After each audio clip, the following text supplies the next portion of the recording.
well, whatever.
going on? Our mission statement here at UCL is love plus connection equals transformation. And I call you now into this connection part by lifting up some of the opportunities for being together that will be happening around here soon. This Wednesday's Popcorn Theology. Here in the sanctuary, Karen Dutry will be presenting Robin Williams' The Birdcage. Oh my God, I love that movie. Show up. I will do my best. And there's also an opportunity to join our community partners, the Red Tent Initiative, for a book exchange. I also want to say thank you very much to Ken Schmidt for making sure we have AC in here today. Got fixed this week. Otherwise, it'd be really warm in here for y'all, because I'm going to sweat like a pig today. Just saying. Also, I want to let you all know Pride and Faith is this Thursday at 7 p.m. Beacon Hill Fellowship. Heather's going to be speaking and lighting our chalice. We'll also have many members, including myself, who will be singing in the choir. So please join us. We also have Pride in the Park this Saturday, so please sign up to come help out. We need people to help set up, tear down, and be there to help everybody know that we are an affirming LGBT affirming church. So this and much more is in our e-newsletter. It's published every week and posted in our hallway news bulletin. And great care is taken each week to make sure that everything that we want y'all to know is going to be in the newsletter. So please make sure you can read the newsletter and engage with our community. And if you don't get the newsletter, you can put it in our chat. If you're on Zoom, you can sign up online on the website. Sorry, dry mouth. And you can also put your email on the little sign-up sheet up there. We'll make sure you get the newsletter. Thank you.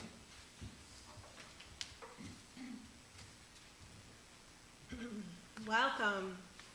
My opening words today were written by the Reverend Hannah Roberts Villeneuve, and they are entitled A Protest and a Party. People sometimes ask, is Pride a protest or a party? And the answer is, yes, of course. And why not? Why not rejoice as we resist, dance as we demand change, celebrate as we create community that delights in all of who we are? So bring all of that with you this morning. Bring your policy demands, bring your glitter, bring your Supreme Court broken heart, bring your rainbow socks, bring the emptiness you feel for our siblings gone too soon. Bring your Gloria Estefan remix. Bring your tender hope for change. Bring your most garish eyeshadow. Bring your spirit, tattered and battered by a world that seems insistent on choosing fear and hate. Gather up all these things and bring them here, to a place where we don't have to shoulder these burdens or celebrate these joys alone. Come, let us worship together. My name is Heather Norby, and I am the Spiritual Life Director for this fabulous congregation. I use the pronouns she and her. U.S. Women's NBA star Brittany Griner said proudly, "I am strong. I'm a strong, black, lesbian woman. Every time I say it, I feel so much better." Indeed, today is about feeling better, because in this sacred space, we are free to say who we are. Go ahead, say gay. Gay. Oh, come on. Go ahead and say gay. Gay. Yes, let our time together be about witnessing the absolute joy of who we are, no matter how we were created, with all our glorious quirks and eccentricities. As Unitarian Universalists, we are all a little bit outside of the box. However, today I am calling on all of my straight allies in the room to especially lift up our LGBTQ beloveds, for it's been too long that they have had to endure being shamed by people with harmful ideologies simply because of who they are and who they love. The covenant of this congregation says that we will promote a harmonious spirit and a truly welcoming congregation by our personal, caring, and positive attitude. So let's do this thing today. And to all my LGBTQ folks, Please delight in the freedom of being all of who you are here during our time today in this safe space. You are affirmed, loved, and embraced for all of your sacred queerness. You are a reflection of the divine creation. You are a blessing to this world. So thank you, all of you, for bringing your entire selves and your big hearts to this space. For we are all free to be our whole divine selves when we are all free.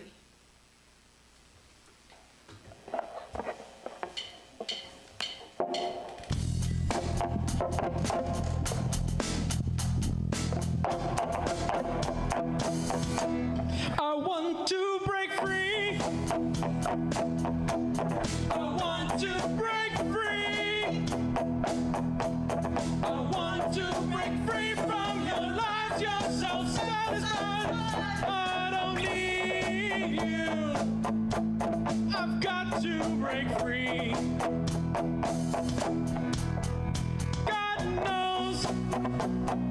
God knows I want to break free. I'm falling in love.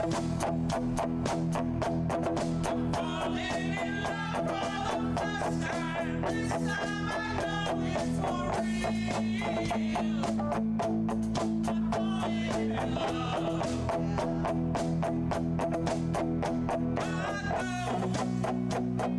God knows I'm falling in love.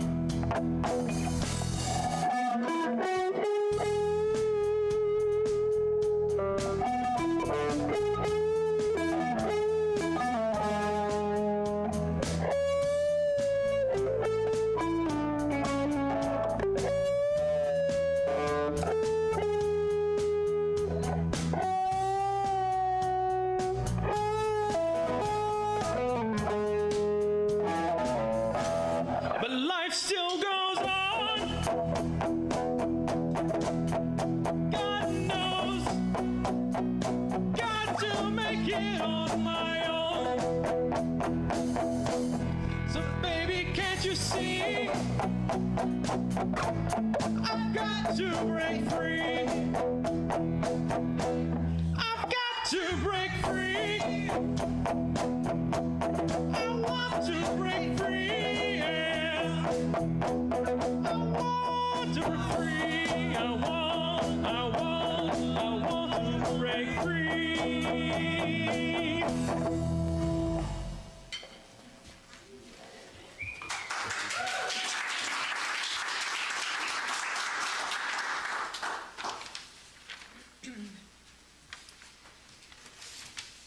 Like all faiths, Unitarian Universalists have a symbol. Our symbol is the flaming chalice. And like all symbols, there's a story behind how the flaming chalice came to be the sacred symbol of this faith. During World War II, the Unitarian Service Committee was working to help people in Eastern Europe who were in danger of being put in prison or killed by Nazi soldiers. Jewish people, disabled people, trade unionists and social democrats, Unitarians, and gay men. The director of the Unitarian Service Committee, the Reverend Charles Joy, was in charge of an underground group of messengers who were working to provide safe routes for these people to escape. Many people from many different countries were trying to escape this terror of the Nazi government. Many different languages were spoken between these people and the people that were trying to help. And so Reverend Joy decided that an easily identifiable symbol of safety was needed. With a picture or symbol, it wouldn't matter if people couldn't read the language. They would see the symbol and know they were safe. An artist named Hans Deutsch was employed to create the symbol. Deutsch himself had escaped from the Nazis in Paris, France, where he was in danger because he drew cartoons showing people how evil the Nazis were. But for this drawing of a symbol of safety, Deutsch borrowed an old symbol of strength and freedom from Czechoslovakia, a chalice with a flame. The chalice, a symbol of the gift of a healing drink to others. The flame, a symbol of the spirit of helpfulness. and sacrifice. And so it was. The story of the flaming chalice spread throughout Unitarian Universalism. A symbol for the centuries-old denominations was born as the people in our churches began to light one during worship services. The flaming chalice is the symbol of our faith that says, you are welcome here. Unitarian Universalists offer a safe and sacred space, one of healing and one of acceptance, where the inherent worth and dignity of every person is honored. Normally we would sing Spirit of Life, but today we will light the chalice while holding an intentional moment of silence. Francesca Cassini, would you please come forward and do us the honor of lighting our chalice?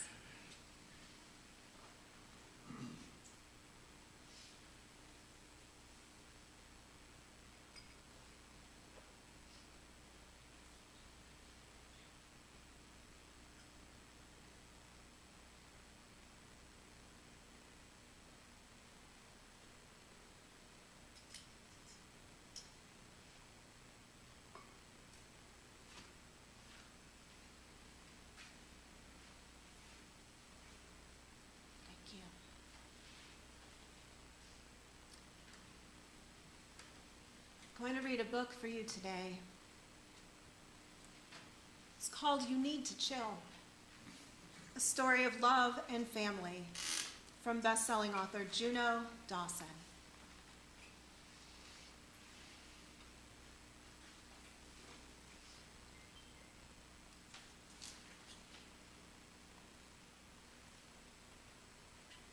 Sometimes people say to me, what happened to your brother Bill?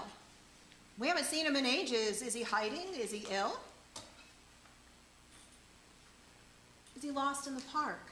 Is he scared of the dark? Is he doing his homework still? That's when I look them in the eye and say, hey, you need to chill. Was he eaten by a whale or shark? Was he munched up just like krill? That simply isn't true, I say, and hey, you need to chill.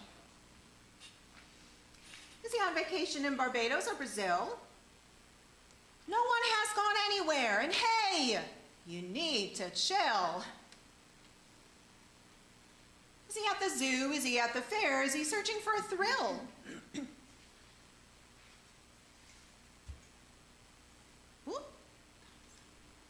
Although we do love the Ferris wheel, hey, you need to chill.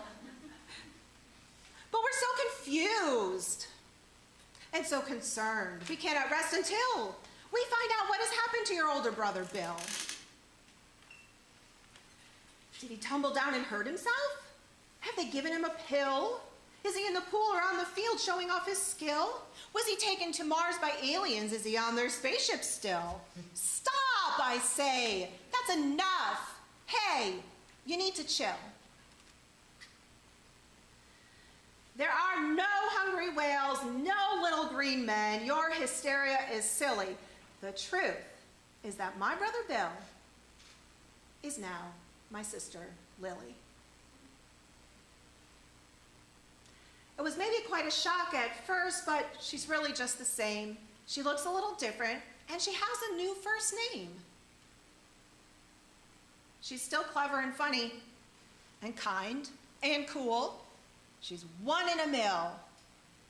And if people have a problem, we shout, hey, you need to chill.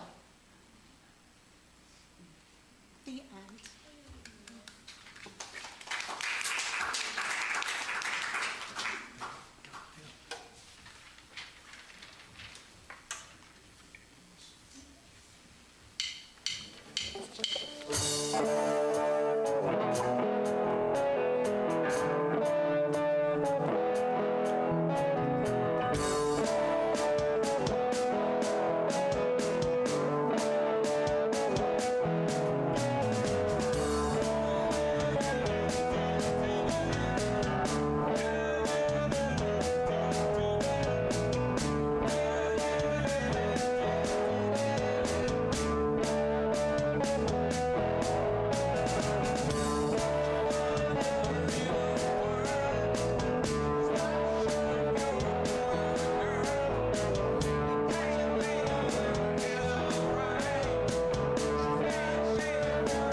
delight. Maybe delight feels like sitting comfortably in your chair right now, or maybe delight feels like getting up and moving your body. Woo! That's for Petra. There goes Dorothy. However you want to move or not, center yourself in the delight you feel right now, in the delight that it is to be together, to enjoy the uniqueness of each individual here. Delight in the spiritual wholeness that is in this room right now because each of us is loved and affirmed. This is a protest and a party.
We say that Pride is a protest and a party. Indeed, as we celebrate who we are, we also have to recognize the struggles and the fights that we had to endure. Today, as we participate in our ritual of joys and sorrows, let us recognize that two things can be true at once. This is the complexity of life. I also ask you that during this time today, you keep our member Sandy Persons in your thoughts and prayers. She's having bypass surgery tomorrow. Please see Heather to find out how you can help her and her husband Bob for the next few weeks. I also want to call out that tomorrow is the 7-year anniversary of Pulse. And now invite you to come forward to the chalice table and place stones in the water for the multiple expressions of our joys and sorrows.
put some stones in the water for our folks on Zoom.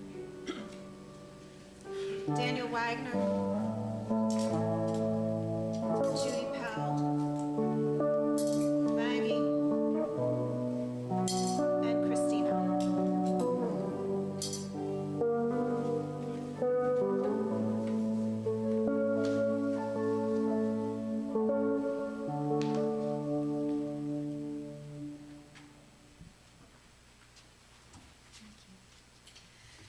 In April, I presented you with a sermon in which I examined some of the legislation that was up for vote during the Florida legislative session. I offered you an explanation of why these bills are so harmful to our LGBTQ community, especially our precious youth. I connected some dots so we could see how the anti-trans bills are also related to book banning bills and bills that delete college courses from our state institutions. Courses that present the perspectives of historically marginalized minority populations. All of these things lead to the silencing of voices that are trying to go against a harmful and narrow-minded ideology that seek to dehumanize many of us. But the big question we are left with is, what do we do? How do we heal this world? Our sixth UU principle affirms and promotes the goal of world community with peace, liberty, and justice for all. How do we get us closer to this world that we have covenanted to help create? Well, I've invited Anita Carson from Equality Florida to speak to us today and to help lead us in a hopeful direction. Anita currently serves as a statewide field and advocacy manager with Equality Florida. She has been with Equality Florida for just over a year. Before working for Equality Florida, she was a teacher here in Polk County. She taught middle school science and language arts. While teaching full-time, she also worked closely with her union, the Polk Education Association. She was a site representative for her school as well as the membership chair for the PEA. You may know her from community events or from her campaign for a seat on the Polk School Board in 2020. So with that, Anita, we welcome you. Please come on up and lead us in the direction of hope. I'm not tripping the horse, because that would be really best. Good morning. Thank you so much for having me here. I'm hoping you can hear me, even if my voice is a little raspy. And are we good? Can you hear me? Are we back? It's questionable. And are we taping this? Yeah, we can hear you. Okay. So I want to make sure that we keep our center in delight as much as LGBTQ advocacy and LGBTQ lives right now can feel intense and can feel sad. We are joyful people. We want to be free to be ourselves. And so I want to try to center our talk today on delight. So I'm going to start with a reading from a current sitting senator who is an out lesbian woman and absolutely amazing human being, because this is, for me, what centers my concept of work. There will not be a magic day when we wake up and it's now okay to express ourselves publicly. We make that day by doing things publicly until it's simply the way things are. That's from Tammy Baldwin. She's a current US Senator and a lesbian woman. One of the things that the legislation that Heather just talked about that is incredibly harmful is not necessarily the enforcement of that legislation. It is in our own self-censoring. We are scared to do things because we are worried about the outcome. You see this in drag performances being canceled at prides. You see this in pride ceremonies being canceled entirely. We see this in educators self-censoring books off of their shelves. Some they've been told to take off, and some they're just worried will get them in trouble.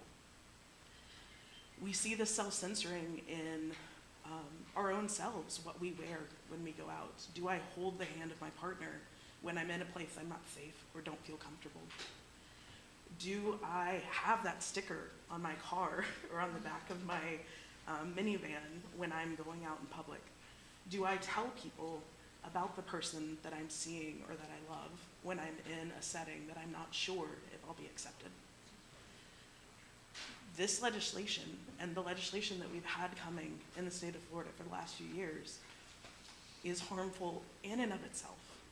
But one of the largest harms it has is our self-censoring.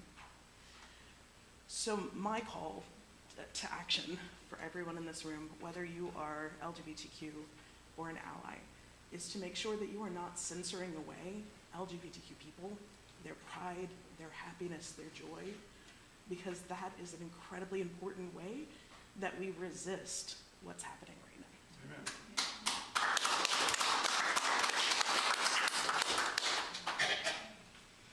Amen. I identify as pansexual, queer. I normally just say queer because then people have to ask questions if they want to know more. I like engaging people in conversations about not just me personally, but about my community as a whole. And so I generally just say queer, and then if people have questions, they can ask or they can keep it to themselves. When I go out in public and I'm with my partners, you will often see me wearing t-shirts that have very queer things on them. I will purposely hold hands, especially if I think somebody might be uncomfortable. And while my goal is not to make someone uncomfortable, my goal is to make them think about what's happening in the world around them.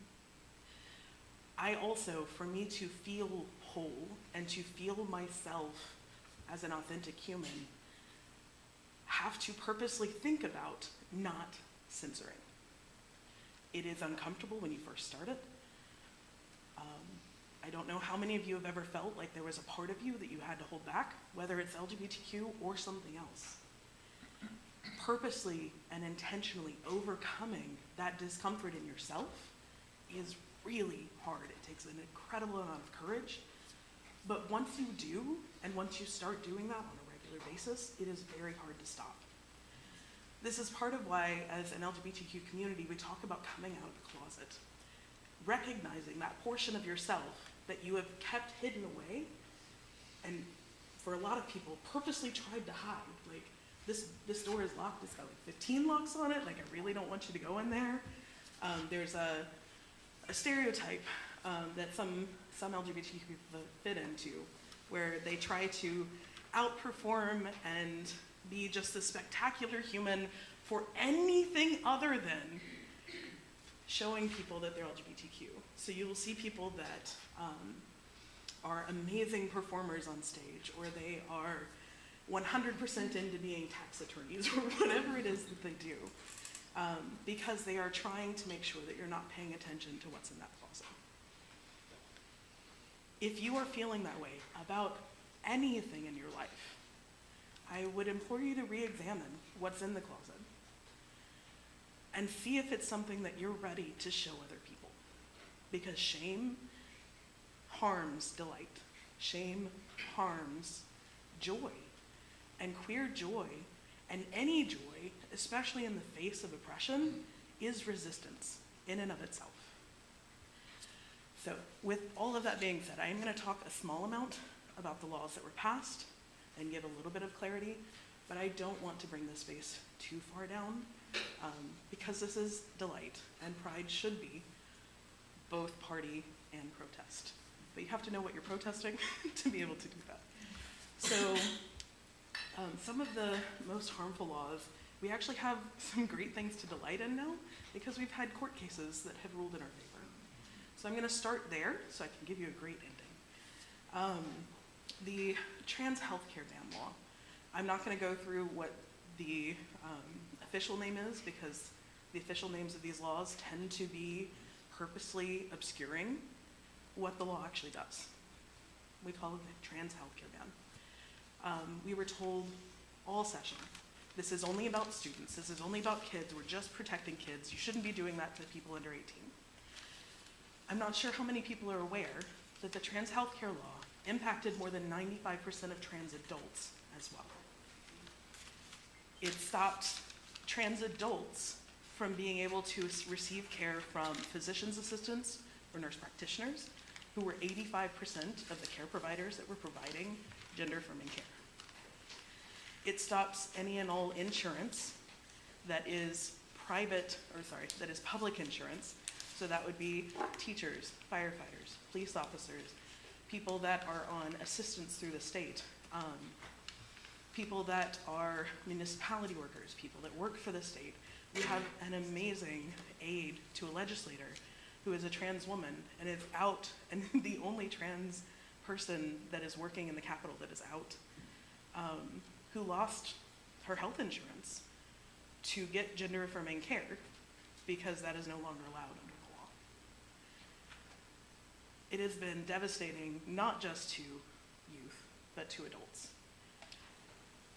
But we had an amazing team at Southern Legal Counsel who put in the work to get a primary injunction, which means that they have to stop enforcing this part of the law for trans youth. And they are currently working on getting that to extend to trans adults as well. So right now, trans youth can still receive gender-affirming care just like they were before the law happened. That was like, I want to say 3 weeks that the law was in place before we were able to get it turned around for trans youth. That is something for me that I delight in, because we can see that our judicial system, we did have to go to federal court to get that done and not state court. Our judicial system is siding on the side of right now.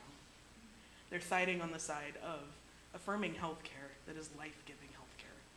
And for me, that is a huge thing that I can delight in. We are seeing in other bills, so the bathroom bill that I know is talked about a lot, the bathroom bill prohibits people from using the restroom that does not go with the restroom of the sex that they were assigned at birth.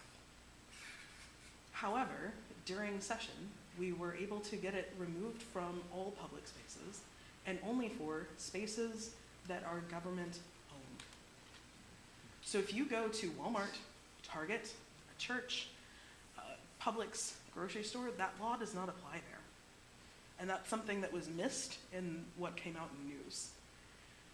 A lot of really incredible, amazing advocates constantly showed up in Tallahassee. Equality Florida was there every day of session. We were there for a solid 8 weeks, bringing people to testify in front of senators, in front of House members, and a lot of things were able to be pulled back.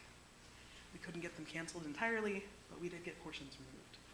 So that bathroom bill only applies to things like the courthouse, City Hall, school buildings, it does apply to, which is the biggest place where we're fighting it right now, but it does not apply to every public building you can go into. And so that is something that we took as a win, even though it's small. And that's where I find my delight in my work, as heavy as this work can be, is where can I reduce harm?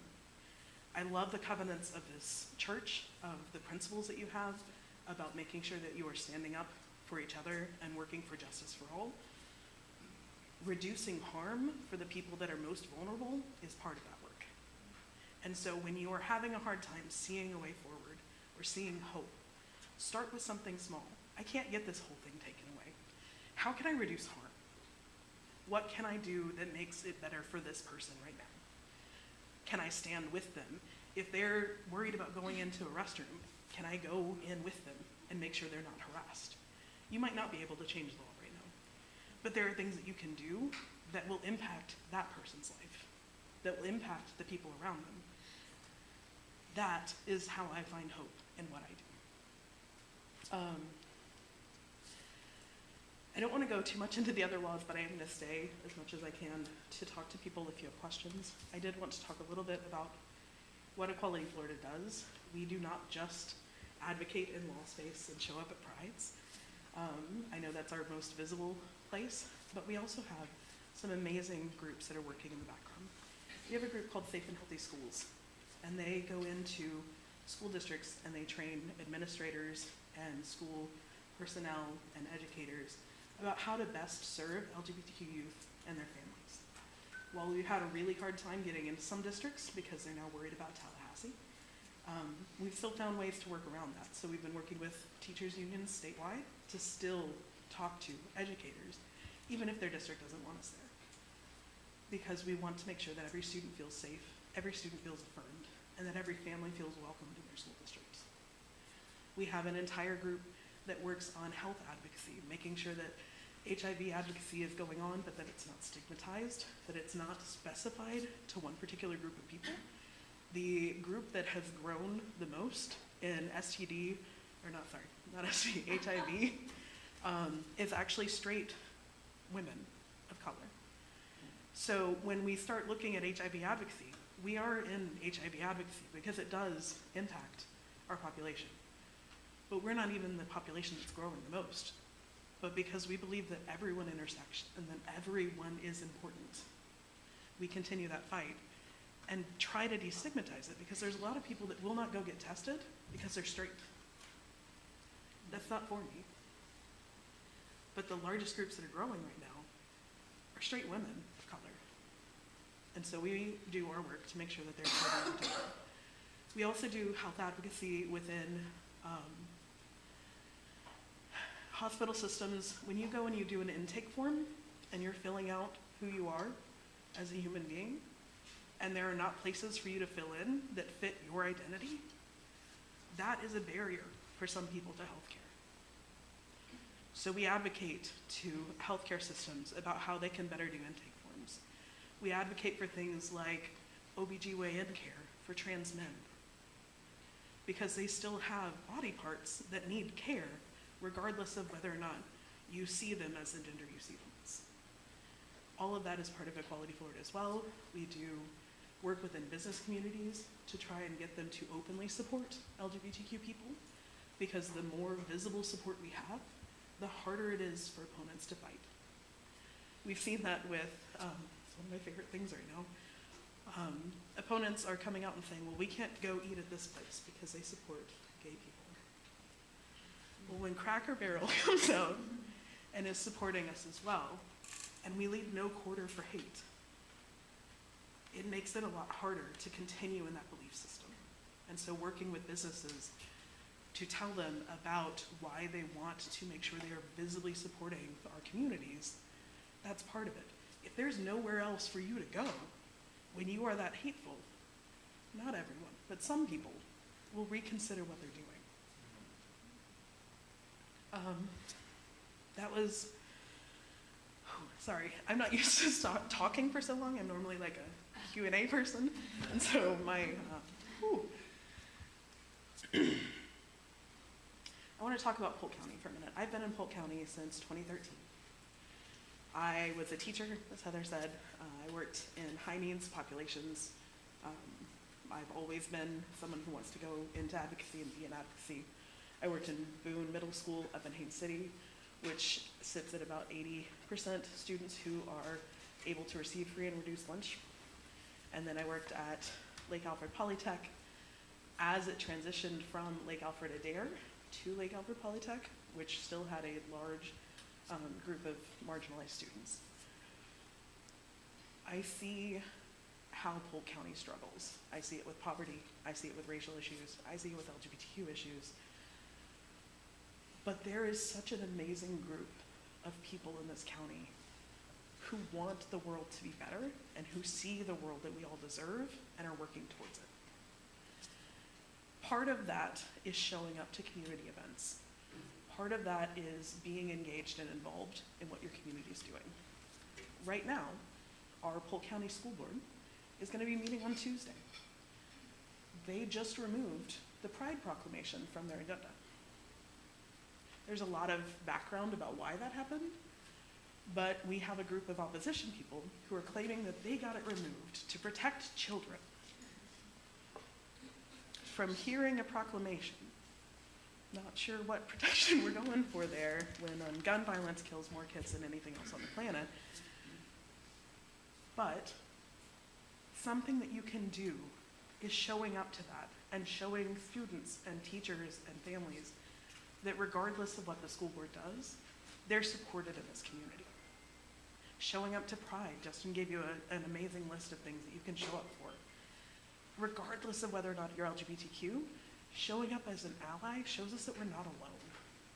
And it also helps us as a community feel that hope and that joy that the people who are screaming at us are a small part of what makes up this amazing county.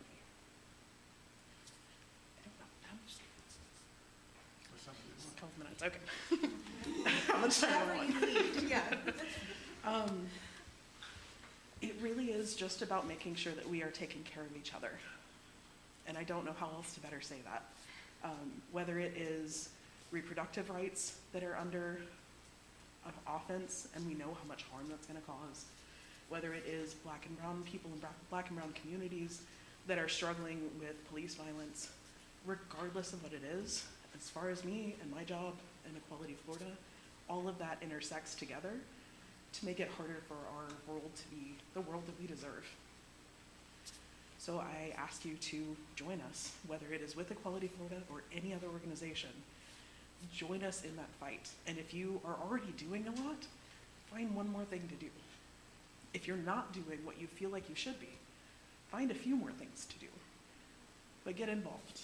If you don't have time, but you have funds, it is expensive to run organizations that do the work we do.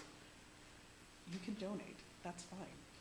If you don't have time or money, then share it out with other people.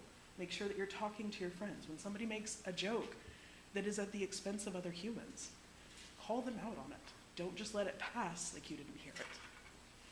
All of this together is how we get to that world where we can experience delight and joy and happiness together without having to worry about hiding our authentic selves. So thank you so much for having me. I really appreciate you being here.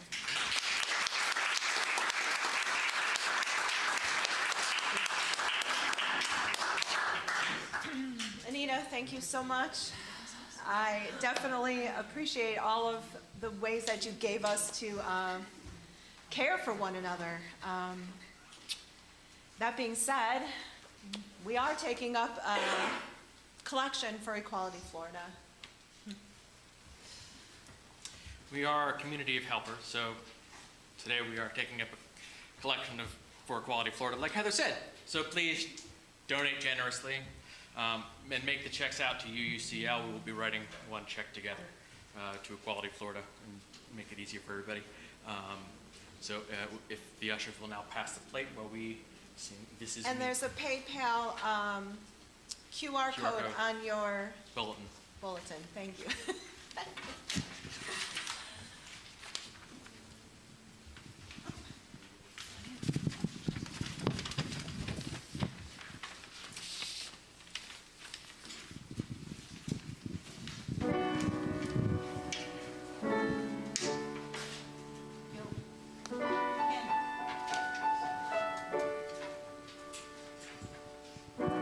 I am not a stranger to the dark. Hide away, they say, 'cause we don't want your broken parts. I've learned to be ashamed of all my scars. Run away, they say, no one will love you as you are. But I won't let them break me down to dust, for I know there's a place for us, for we are glorious. When the sharpest words want to cut me down, I'm gonna send the flood, gonna drown them out. I am brave, I am bruised, I am who I'm meant to be. This is me. Look out, 'cause here I come.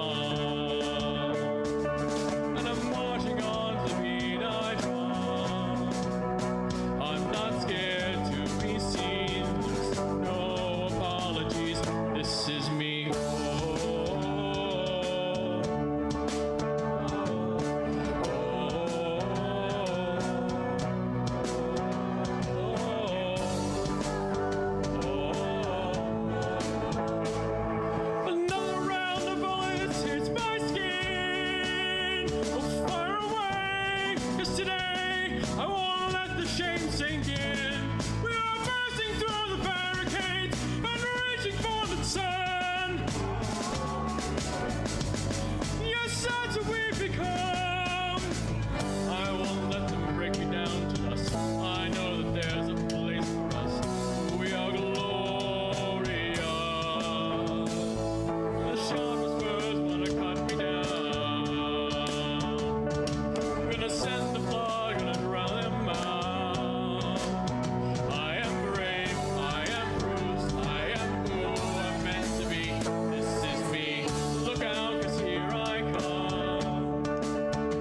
sharpest words wanna cut me down. When the send the flood gonna drown them out.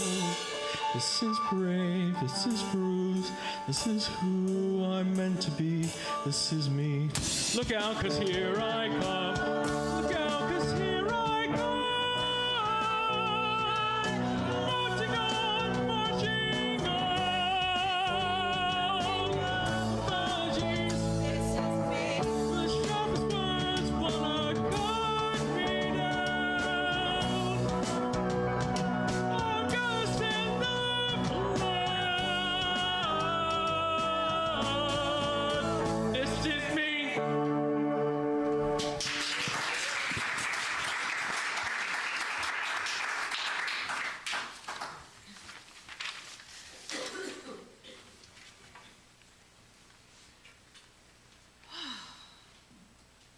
What a morning. Thank you. Thank you again, Anita. That was awesome. Thank you all for joining us and coming out to support not just the UUCL community, but the LGBTQ community. It is Pride Week, so I hope to see you all out at some of the events going on around town. My closing words are from Adrienne Marie Brown. She writes, "We are a delight. We could be another's blessing with our brief and epic lives, where every day we are given the option of love." It is time now to extinguish the chalice. So, please join me as we extinguish the chalice. Please join me as we extinguish the chalice. Thank you. Francesca, would you please extinguish the chalice? We extinguish this chalice, but not the light of truth,